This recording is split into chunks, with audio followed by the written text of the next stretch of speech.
Это интеллектуально-познавательная телеигра «Эрудит» и я ее ведущий Рамзан Абуев. Ассаламу алейкум, друзья.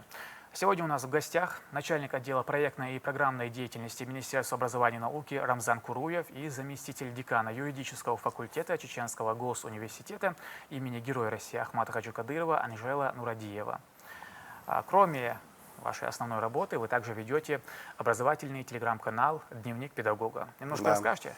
Все верно. Да, мы в рамках одного конкурса проводили такой мини-конкурс «Самое креативное фото». И когда думали, как же определить победителя, мы решили создать телеграм-канал. Ну и после мы с Анжелой решили продолжать вести вот этот канал.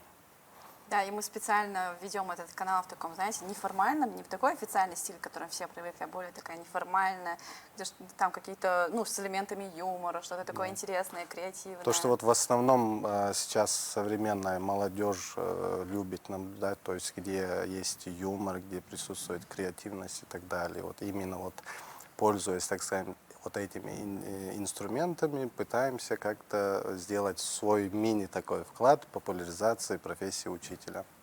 Сколько у вас подписчиков? 8000. 800 чем-то. Это очень хороший результат. На самом деле, это, мы довольны, потому что у нас посты в основном в среднем просмотры около 1500 бывают. То есть именно для сферы образования и для телеграм-канала это, думаю, нормально. Да. Значит, перейдем к игре, если вы готовы. У нас Готово? Всегда готова. I'm ready. У нас 10 вопросов и 3 подсказки, из которых вам необходимо выбрать оптимальный для вас 2. Это 50 на 50, право на ошибку и звонок другу. Точно звоним. Звоним и право на ошибку, Да. наверное. 50 на 50 слишком такой сомнительная да. подсказка. Ну как подсказка, все равно приходится Ну, для сомневаться. социофоба нормально. Да, точно. И наш первый вопрос звучит так. Сколько учебных заведений Чеченской Республики реализуют программы высшего образования? 3 учебных заведений, 4, 5, 6 учебных заведений. Ну, это благо, что мы знаем, да? ЧГУ имени Кадырова, ЧКПУ, ГКНТУ. Исламский университет или институт, по-моему, в Грозном находится. Плюс еще один исламский вуз, который в Чилое. Курчалое. Ну и филиал МГУ, который открыли. Недавно. Получается 6. Ответ Д. Ответ Д. Ответ принят. И это абсолютно верный ответ. У нас в нашей республике 6 вузов, да. Перечислять я их не буду, поскольку вы перечислили. Второй вопрос. Как зовут женщину, одну из командиров отряда, участвовавших в Кавказской войне? Дадин Айбика, Айдин Жансига, Амаран Заза, Таймасха Гехинская. Знаешь? Я не знаю, какая война, но Дадин Айбика, она точно как герой считается, по-моему. Но они по-любому. Может, герои... Все не просто так здесь Возможно. присутствуют. Не, ну Дадин Айбика, она, по-моему, то ли пожертвовала собой, что ли, где-то вот. Что-то такое было. Дадин Айбика. Амаран Заза. Ну Есть смотри, идеи? ну вообще, я уверена, что хоть и не всех мы знаем, что все они не просто так находятся в этих вариантах, значит, все они проявили где-то свое мужество, геройство и так далее. Но я тебе доверюсь, Рамзан, так как... Рамзан, я про тебя, если что. Нет, ты уточняй, какому Рамзану. Да. Рамзан, который справа, и Рамзан, который слева. Не, на самом деле, как-то на втором... Я, честно скажу, я не знаю ответ. Анжел. Как дела? Нормально. Так, давай выбирать, Рамзан. Чисто наугад или как? Знаешь, что нелогично? Мне просто нравится, вот знаешь, Дадин Айбика, но это может быть, чтобы запутать, действительно, потому что я очень часто слышал это имя, но это не то, наверное. общем, 4 варианта, да? Дадин Айбика, Маран Заза, Айдин Жан Сика, Таймасха Гихинская, надеюсь, я правильно все произнес. В общем, все-таки вариант А убираем, да? Потому что многие об этом слышали, это путает человека. Скорее всего, это неправильный ответ. Вот. Но звучит как бы Гихинская тоже, знаешь. В Если... общем, В общем, мы выбирай. точно не Или знаем. А, или Д. Д, или Б. В общем, или мы С. думаем, что это вариант Д, но мы не уверены. Ответ Д. Да. Д. Да. Таймасха Гехинская, уроженка села Гехи, чеченская военачальница, командир отряда, участница Кавказской войны. Абсолютно верный ответ. Все, чисто на Третий везение вопрос. пока идем. В какой форме у чеченцев традиционно заключались договоры в рамках обычного права? В письменной, в устной, в письменной и в устной, в нотариальной. Так, у чеченцев традиционно заключались договоры в рамках обычного права. Я думаю, что, мне кажется, я не знаю точно, что как в письменной, так и в устной, но не просто так они объединили в цепь и письменную, и устную форму. Обычно. Ну, конечно, больше кажется, что в устной, но ну, и в письменной тоже они могли заключить Могли. договор. Правильно? Не знаю. Скорее всего, может, в письменной. Смотри, в устной это опять-таки, да, там у нас были такие, знаешь, традиции и так далее, что тем более вот Коон, Хала и так далее, там человек слова.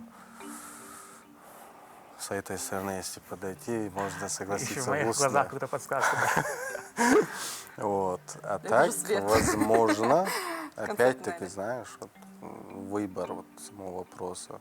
Вот, допустим, мне сразу в голову пришло, устная, там, чеченцы там доверяли друг другу. Но в всё устной, отлично. я думаю, точно. А вот Может, в письменной и в устной? просто мне знаю, что они могли просто сделать в письменной, в устной, там, нотариальной, и там еще какой-нибудь вариант сделать. Они не просто так, мне кажется, объединили. Обычного права. Или Ну просто да. они больше ничего не придумали, поэтому решили объединить два в этих вместе. Спасибо, хоть нотариально туда не добавили. Хотя если бы туда добавили, мы бы его точно отмели, этот вариант Да. ответа.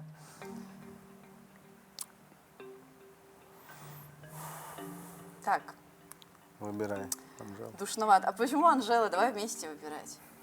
Не, я поддержу. то, ты что же- я- Вот лучше бы просто спросили, в какой форме можно заключать договора. Хотя тут во всех формах, конечно, можно. Ну, просто если бы как-то его юридически оформили, этот вопрос. А тут именно Но у у нас же не чеченцев юридическая традиционно программа. заключались договоры в рамках Мы не обычного на права. юридическом факультете. Жалко. Приходите к нам на факультет. Обязательно. Я там вообще часто гость. Да, в Рамзан. Тем более. Я же неспроста взял этот вопрос. Так, смотри. Если мы близки, боже, да, улыбайся. Это была шутка. если Горячо, холодно, да? что. Да, ну, в каждой шутке Не, у есть это, правда? нас для подсказки рано еще, да, на третьем вопросе. Нет, ты что, подсказка еще рано. Да. Да. Конечно. Давай в письменной и в устной форме выберешь. Выберем, вернее. Тогда выбираем вариант. Да, не тебе, не Цепь. мне, как говорится, Так да. я не говорила, то что и так, и так. Да, Да. все, Ответ вот С. ты, Да, вот смотри, вариант я С. тебе доверюсь, Анжела, вот ты выбрала принят. С, да. Исторически у чеченцев первым возник договор Менной. Между чеченцами с давних времен практиковался обмен земельными участками. По мере развития хозяйственных и товароденежных отношений возникли и другие виды договоров. Договоры заключались как в письменной, так и в устной форме. Это абсолютно верный ответ. Я же не дочитал все. С принятием ислама заключение наиболее важных сделок происходило при участии религиозных деятелей и свидетелей, заслуживающих доверия. Вот. И с установлением арабской графики наиболее важные договоры оформлялись с письменным контрактом, который подписывался сторонами или их доверенными лицами, то есть указанием имени или приложением пальца. Однако большая часть договоров заключалась в устной форме и в присутствии свидетелей и признавались заключенными посредством дачи слова. Круто. И четвертый вопрос. Для каких нужд использовалась плоская кровля башни? Хозяйственных, инженерных, военных не использовалась вообще. Так, Смотри. Рамзан, вообще, как ты понимаешь плоская кровля башни? Плоско? Плоская кровля Ну, башни. это вот не черепица, не камни, не еще что-то. То есть, Просто, ты была в этом казино Ам? конечно, была. Но не в Вот этот старый, вот это башне село. какой-то? Не. Хой, который рядом с казино. Да. Была на Смотри, экскурсии, кстати, я Султан могу Балбат. ошибаться, но однозначно для сторожевых и так далее навряд ли использовали, потому что даже если сейчас вот посмотреть восстановленный, там как черепица вот это идет. Но я когда вот в этом селе был, там, я помню, именно вот хозяйственные вот эти башни, если они тоже башнями называются, то есть, ну, как дома и так далее. В любом случае, они именно вот такие низкие сооружения, там чисто вот как будто глиной, знаешь, вот сделали. То есть как будто сено и сверху глина. Ну, может, я ошибаюсь. Ты думаешь, для хозяйственных? Да. Кровля башни. То есть вот, смотри, чтобы ты не А путалась. для чего Вообще вообще нужна кровля, плоская кровля башни? Да, вот сначала просто вот эта плоская кровля башни. нужна, не нужна, тут не такой вопрос, по-моему. В любом случае, кровля, она нужна, правильно? Да. Но дальше уже где, какую делать удобнее, какие ресурсы есть или нет. Сторожевые, быть, вот эти военные. сигнальные, там в любом случае сомневаюсь, что плоско использовалось. Если не учитывать, если вот именно вот хозяйственные вот эти не относятся к башням, то у меня будет вариант, да. Но если все-таки это тоже как башни, то есть вот эти хозяйственные Смотри, Рамзан, сооружения, ты говоришь тогда, мне не кажется, про ответ башни, ты говоришь, какие нужды. Вот для каких нужд они это делали? Для каких-то хозяйственных или там для военных? Понимаешь, в чем вопрос?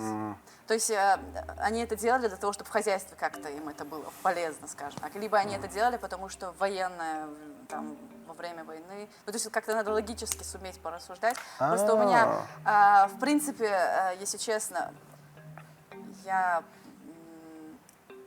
плохо для каких? представляю, для чего, ну вот именно плоская кровь, для чего она нужна быть. Например, это как-то помогло бы ли им в военных нуждах? Или это помогло бы им в хозяйстве? Нет, военных нет. Тебе кажется, вот как будто вот взяли кровлю из башни для чего-то использовать? Нет, я Мне не... так показалось. Хорошо, продолжай рассуждать, я тебя послушаю. Бывший строитель. Бывший строитель. Ну, в любом Ты случае, говорил про хозяйственное. хозяйственный, да, инженерный не использую. Вот в любом случае, вот мне кажется, то, что я видел сейчас, вот когда я ездил именно вот по таким местам, достопримечательностям нашего прекрасного региона, я больше замечал именно вот на хозяйственных сооружениях плоские. Ну все тогда. Вариант не использовался вообще, мы убираем, правильно? Мне Использовалось. кажется, вариант А. Ответ принят. В теплое время года плоская кровля использовалась для хозяйственных нужд. Здесь сушили снопы, зерно мололи и веяли. Летом семья здесь обедала и проводила досуг.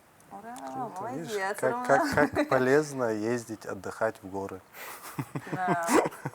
Полезное с приятным, да? Да. Пятый вопрос. За какое время была построена крепость Грозная? 1 месяц, 4 месяца, 7 месяцев, 1 год. Наверное, не так долго, но и не настолько быстро, чтобы за 1 месяц. Да, учитывая вот ресурсы тех времен, да? Да, тем более, что это же крепость, там нужно время, чтобы ее построить. Но как мне кажется, что месяц это слишком мало. Может, много людей было задействовано. Да, возможно. Это же строила целая Так, Рамзан, империя. подключайся, Ну, да, это да, да. подключайся. Я напоминаю, что у вас есть две подсказки, неиспользованные. Может, До экватора дошли, в принципе, можно поиспользовать. Да. А всего сколько? 10 Да. вопросов, да? В принципе, половину мы уже прошли. Стыд и позор позади. Так, ну давай вот право на ошибку, что ли. Это А, ж, типа, если право- мы неправильно ответим, все равно пройдем, да? Да. То есть нам потом не нужно будет правильный ответ Нет. давать, мы просто сразу ты нам скажешь, какой правильный. Да. Мне кажется, 4 месяца. А тебе? А если мы правильно скажем? То все уже прогорело, да? Подсказка Да. прогорела? А, да? Чё? Ладно. Думаешь, Ну, давай. так всё. А тебе вообще у тебя вот интуиция твоя что-нибудь подсказывает тебе? А мне? Да.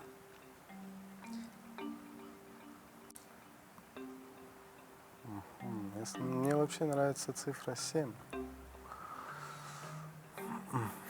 Но, Ну, самое время, наверное, да. воспользоваться подсказкой, поскольку у вас Да. нет консенсуса. Ох, Рамзан. Давай воспользуемся подсказкой, и ты выберешь, какой вариант. Если мы пользуемся подсказкой, то там уже разницы нет, какой мы вариант Нет, выберем. Да. просто для тебя же интересно будет, угадала или нет. Ну ладно. Если честно, вопрос тяжелый, поэтому, Рамзан, мы берем подсказку, да? Да. Мы берем подсказку. Вы видели подсказку, право на ошибку, и ваш ответ? Мы... Говори. Вариант. Наш вариант 4 месяца Б. Ответ принят. Она была заложена 22 4 июля месяца, 1818 Молодец. года между двумя невысокими хребтами. 5000 солдат возвели крепость за 4 месяца. Это абсолютно верный ответ. Это место тогда считалось самой горячей точкой на Северном Кавказе, поэтому крепость назвали Грозной. Я надеюсь, я вас не ориентировал на подсказку. Да не, Нет, не, не. конечно. Ну ты молодец. Интуиция тебя не подвела. 6-й вопрос. Как называется башня, встроенная в скальную нишу? Киерская, Нихолойская, Холандойская, Дёри. Подожди.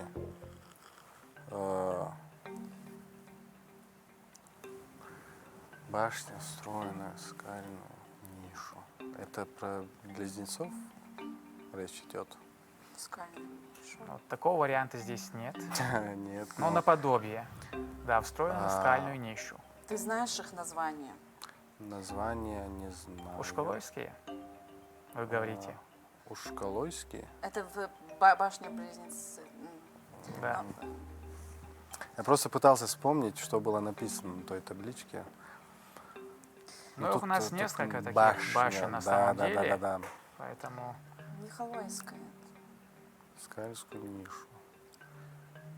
Смотри, В если бы Нихолое я... есть одна башня. Перед спуском к водопадам, когда вот проходишь, там в скале есть, только я не знаю, она реконструирована или я просто видел там человека, там по лестнице поднимался, что-то там делал еще раньше. Вот. Ну, Смотри, все вот эти 4 башни, они... Скальные. Только одна из них, да, встроена в Верно. скальную нишу. Смотри, если бы я где-то, допустим, выполняла бы тестирование, и я бы поняла, что я точно не знаю, какое название, и мне надо было выбирать один вариант ответа, я бы, наверное, выбрала самый непохожий вариант ответа. Д. Д. Но, Дёры? это я просто рассуждаю. Потому что, не знаю почему. На самом деле это очень красивое название вообще, я Да-да-да. должен сказать. Звучит красиво, да? Да. Дёры? На ирландское похоже. Киевская, Нихолойская. Киерская. Киевская тоже на самом деле это вообще очень. Киевская, как будто Киевская. я сразу Китай почему-то вспоминаю. Почему-то я сомневаюсь, что вот эти слова вообще есть у нас в чеченском языке. Это они не выдуманные, это все башни. же реально есть. башни, Конечно, существующие у конечно. нас. Да? Я смотрю на невозмутимое лицо Рамзана сразу. Да, у него всегда такое лицо. Ну, Я смотри. пытаюсь на него не смотреть. Название же назвать эти башни могли же позже. Ну, где-то там в конце 20-го, начале 21 века. Могли. Да, кстати. Зачем ты нас путаешь? Или Я, наоборот, он? подсказываю. Да? Короче, Диори убираем, не он. А, может, холландойская? А может, все же вопрос звонок другу? У нас нет друзей, которые сразу на это ответят. Ну, если, конечно, загуглят. Но это должен быть такой друг, который Ну, кому-то прям студенту, да? интересуется. Который быстро загуглит. Да, кстати, если что, студенты умеют быстро загуглить. Смогут. Так что, звоним? Тогда Да, кому? может, Если звоним, то кому? Есть два варианта. Хамзат, Умаев. Мурат? Нет, Ибрагим А Ибрагим это... Айбуев. Можно Хамзату позвонить. Он с нами работал. Он в возрасте 70 лет где-то покорил вершину Эльбрус, по-моему, смысле, ему сколько Казбек. сейчас? Ну, примерно вот так. Он не загуглит. Так, созвоним, да? Да.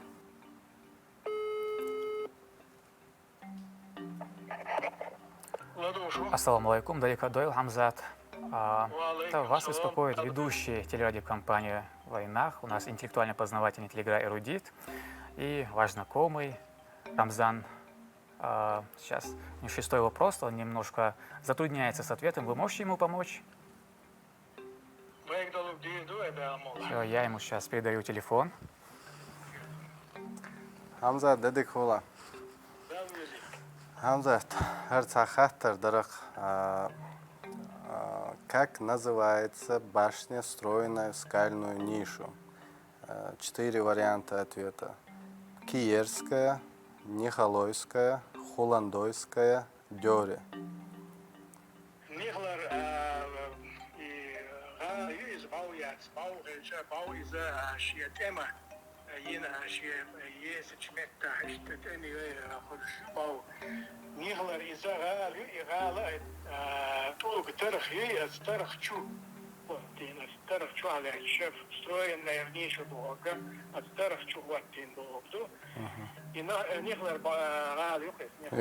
Все, дик до дел рейс хол Хамзат. Адекөл. Доверьтесь ответу. Все уже, да? Там полностью, да? Полно железобетонно доверяем Хамзату. Ответ Б. Нихолойская. Ответ принят. Нихолойская сигнально-сторожевая башня расположена на южной окраине селения, на правом берегу реки Чанты-Аргун, в углублении скалы. Это абсолютно верный ответ. На обрывистом утесе объект культурного наследия практически недоступен, но был построен таким образом, чтобы иметь визуальный контакт со смежными башнями. Следующий, 7-й вопрос. Как зовут одного из первых проповедников ислама? Висхаджи Загаев, Кана Шейх Хантиев, Термол, Идик. Висхаджи Загаев, Кана Шейх Хантиев на слуху, а вот тебе говорят о чем? Ну, Термол. Ты же понимаешь, правильно Рамзан, что произносится? сейчас Термол. комплекс Да. появится у нас в конце. Термол. На слуху есть термол. Но Исхаджи Загаев. Как бы, чисто подожди. фамилия на слуху. Одного из первых проповедников ислама. То есть тот, кто стоял прям в самом начале, наверное, это либо С, либо Д. Не спрашивай, как я к этому пришла. Может, А? Висхадж. По-моему, вот эти имена, они чисто, чтобы запутать. Не знаю. Здесь душно. У нас кондиционеры работают на Да? полной мощности. Да. Так. Может, погоду обсудим? на улице Так. душновато. Это очень стыдно, конечно, не знать, но мы это не знаем. Ну, Это давай. самое слабое звено. Провалимся, да? Если мы провалимся, мы поймем. Короче, надо выбирать, Рамзан. Да еще наугад. Да. Еще и наугад. Подожди, у нас же еще одна подсказка есть. Нет, у нас больше не Подсказка ведущего. Это такой тонкий намек. на толстые обстоятельства. Да. Все-таки правильный вариант. Наверное, может... Это Б. или А, или С. Так смешно смотреть на Рамзана, не могу. Рамзан, вот чисто ради твоего вот этого выражения лица сюда стоило прийти, ты знаешь? Ну, и кому-то Смотри. что нравится, да? Я, Проблема? я 100%, вот мое мнение, да, если рассуждать, я 100% уверен, что правильный ответ или А, или С. Почему? Ну, А может чувство, Б? интуиция. Нет, не Б. И не Д. Мне кажется. А. А прикинь, если Д. Почему здесь 4? Надо 2 сделать варианты ответа, нам легче было. Тут надо было, наверное, воспользоваться подсказкой. 50 на Ну, 50. тебе подсказки Давай лучше, чем- А, у нас же нет там. Ладно. А вообще бывает обычно 3 подсказки. Почему у вас 2? Наехать, да, я? Претензии. Ну, ладно. Вариант А. Вариант А. Анжел, ты согласна с этим вариантом? Почему так сложно ответить «да»? Даже если он неправильный, я согласна с Рамзаном. Просто Это окончательный ответ? Окончательный быть ответ, согласной. вариант А. Ответ принят. А. Так, музыка. Ду-ду-ду-ду-ду-ду. В XVI веке начали активно появляться миссионеры, проповедовавшие ислам. Чеченские предания сохранили имя одного из первых проповедников ислама. По легенде, его звали Термол. Это немного неверный ответ. Да, есть такое. Но в любом случае, Рамзан, правда, очень классно играю в крутые вопросы. И вообще. На самом деле, да, игра была очень познавательна в какой-то части. И волнение, и сомнения. В общем, много эмоций испытал. Но самое интересное, вот вроде бы читаешь ответы, и то кажется, что какой-то подвох, то кажется, что вот специально, чтобы запутать сделано. Но на самом деле впечатления самые хорошие у меня остались после игры. Я даже рад, несмотря на то, что мы проиграли. Да, Ну, потому почему? что... Это 7-й вопрос, это прекрасный результат. И мне кажется, на самом деле главное это не выиграть, а эмоции, новый опыт. Да, конечно, согласен. Опыт действительно мы получили, эмоций тоже было много. Поэтому мы идем домой учить. Да. Подготовимся и, конечно же, еще приедем. Обязательно. Если пригласите, конечно. Конечно. Рамзан, Анжел, я горд, что вы приняли приглашение, пришли. Был рад с вами поиграть в эту игру. На самом деле, я надеюсь, вы получили такие же эмоции, как и я. Это была интеллектуально-познавательная телеигра «Эрудити», и я ее ведущий Рамзан Абуев. Если вы хотите принять участие в нашей игре, пишите и звоните на номер, который вы сейчас видите на своих экранах. Адикейл Маршойл.